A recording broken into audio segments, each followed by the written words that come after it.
Bismillahirrahmanirrahim. Pemirsa yang saya muliakan, Assalamualaikum warahmatullahi wabarakatuh.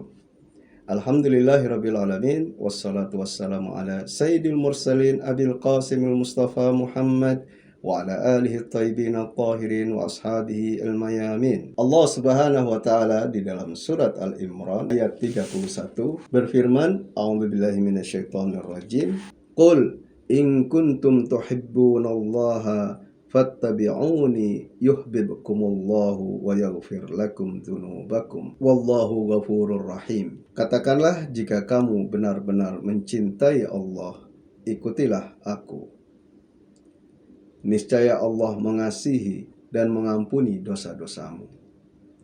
Allah Maha Pengampun lagi Maha Penyayang. Berangkat dari ayat suci ini yang menyerukan bahwasannya jika kita memang cinta kepada Allah Subhanahu wa taala, harus dibuktikan dengan menaati Rasulullah Shallallahu alaihi wasallam. Dan salah satu yang diserukan Rasulullah kepada umatnya adalah agar mereka cinta kepada cucunya Al-Husain. Bahkan ditegaskan di dalam riwayat yang telah kami sampaikan pada kesempatan yang lalu di dalam kitab Sunan Ibnu Majah disyarah oleh Imam As-Sindi terbitan Darul Ma'rifah Beirut halaman 96, ialah sebuah riwayat mengenai keutamaan dua cucu Nabi yang adalah putra Ali bin Abi Thalib karramallahu wajhah, Al-Hasan dan Al-Husain radhiyallahu ta'ala anhuma. Mari kita simak riwayatnya. An Abi Hurairah qala Rasulullah sallallahu alaihi wa alihi. Riwayat dari Abu Hurairah, Rasulullah bersabda, "Man ahabbal Hasana wal Husaina faqad ahabbani." Siapa yang cinta Al-Hasan dan Al-Husain, sungguh dia mencintaiku. Wa man abghadahuma, dan siapa yang membenci keduanya, faqad abghadani, sungguh telah membenciku. Dari riwayat ini artinya sebuah keharusan bagi umat Nabi sallallahu alaihi wa alihi agar mereka cinta kepada kedua cucunya ini, Al-Hasan dan Al-Husain. Kemudian Imam As-Sindi memberikan syarah atas riwayat tersebut. Qauluhu man ahabbal Hasana wal Husain. Sabda Nabi, siapa yang cinta Al-Hasan dan Al-Husain, bayanun ma bainahuma wa bainahu sallallahu alaihi wa alihi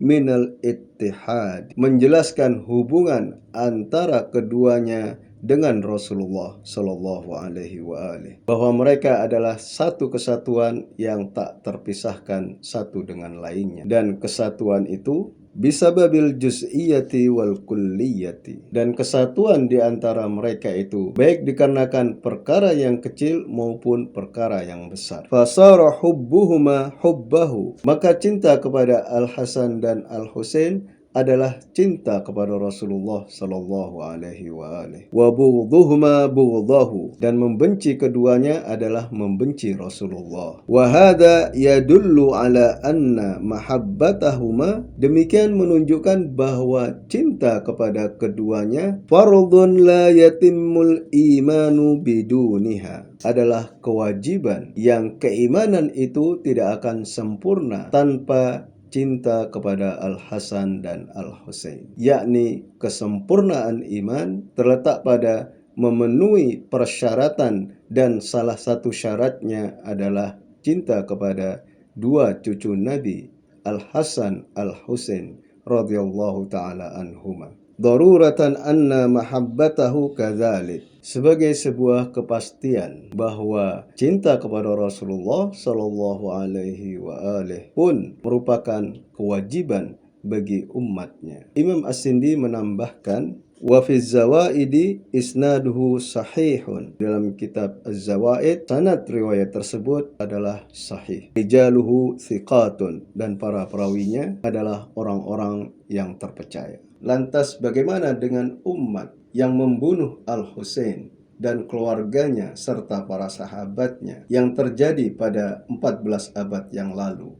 Sungguh peristiwa dan tragedi yang menimpa cucu Nabi ini menjadi ibrah bagi kita semua, dan menjadi salah satu kisah yang memilukan hati setiap manusia. Sebagaimana firman Allah Subhanahu wa ta'ala di dalam surat Yusuf ayat 111. Allah Subhanahu wa ta'ala berfirman, A'udzubillahi minasyaitonir rajim. Laqad kana fi qasasihim ibratun liulil albab. Sungguh pada kisah-kisah mereka, para manusia suci, terdapat pengajaran bagi kaum yang berakal. Mari kita simak riwayatnya mengenai tragedi yang menimpa Al-Husain, cucu Nabi Sallallahu Alaihi Wasallam. Di dalam Kitabus Thiqat karya Imam Ibnu Hibban, jilid pertama terbitan Darul Kutubil Ilmiyah Beirut, halaman 234. Dalam kitab ini Ibnu Hibban membawakan sebuah riwayat, "Falamma balagal Husain bin Ali al-khabara bi musabin nasi bi Muslim bin Aqil." Ketika kabar terbunuhnya Muslim bin Aqil sampai kepada Al-Husain bin Ali, kharaja binafsihi yuridu al-Kufata. Al-Husain, cucu Nabi Sallallahu Alaihi Wasallam, pergi menuju Kufah. Wa akhraja Ubaidullah bin Ziyad Umar bin Sa'ad ilaihi. Lalu Ibnu Ziyad menugaskan Umar bin Sa'ad untuk mendatangi Al-Husain. Faqatalahu bi Karbala qitalan syadidan. Kemudian membunuh Al-Husain di Karbala secara tragis. Hatta qutila atsyanan. Sampai Al-Husain, cucu Nabi Sallallahu Alaihi Wasallam, terbunuh dalam dahaga. Kisah tragis ini juga terdapat di dalam kitab Tarikh Tabari, terbitan Al-Maktabat Taufiqiyah, halaman 338. At-Tabari membawakan sebuah riwayat sampai pada kalimat, "Wa halu baina Husainin wa ashabihi wa bainal ma'i."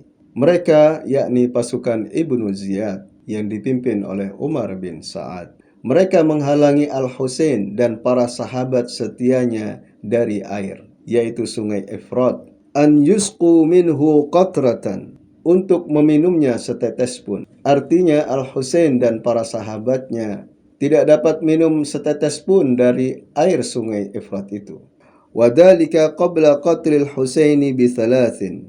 Hal itu terjadi 3 hari sebelum Al-Husain terbunuh. Qala wa nazalahu Abdullah bin Abi Husain al-Azdi wa idaduhu fi bajilatin.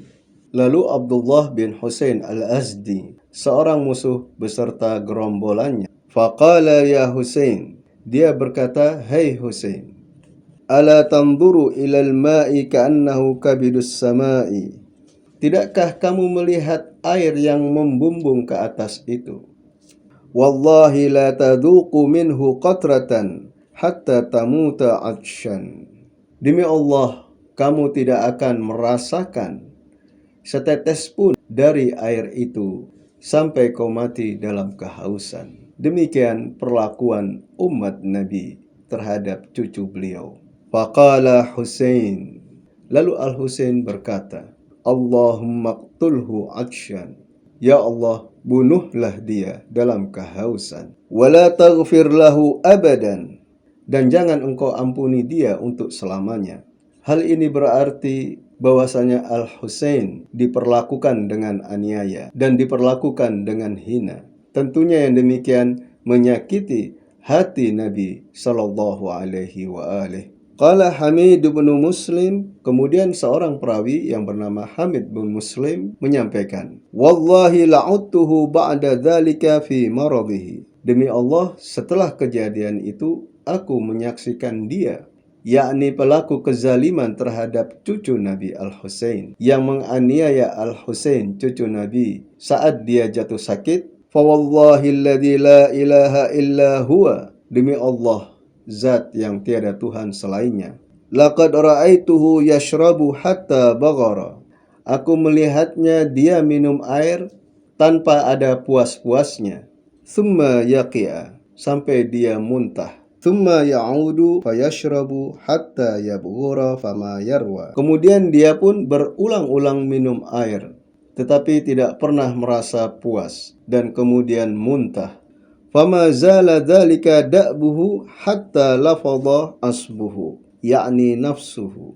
Dia yang mencegah Al-Husain beserta para sahabatnya dari air sehingga beliau dalam kehausan. Kini azab kehausan itu menimpa kepadanya. Dia selalu merasa haus, walaupun minum air berulang-ulang tidak dapat melepaskan dahaganya, tapi tetaplah dia dalam kehausan. Demikianlah sekelumit kisah yang tragis tentang Al-Husain, cucu Nabi Shallallahu Alaihi Wasallam, dan azab bagi para pelaku yang telah menzaliminya. Dan sungguh mereka itu membuktikan kebenciannya kepada Rasulullah Shallallahu Alaihi Wasallam, karena membenci Al-Husain sama halnya membenci Rasulullah Shallallahu Alaihi Wasallam. Demikian yang dapat saya sampaikan, semoga bermanfaat. Wabillahi taufik wal hidayah. Wassallallahu ala Muhammad wa ali Muhammad. Wassalamualaikum warahmatullahi wabarakatuh.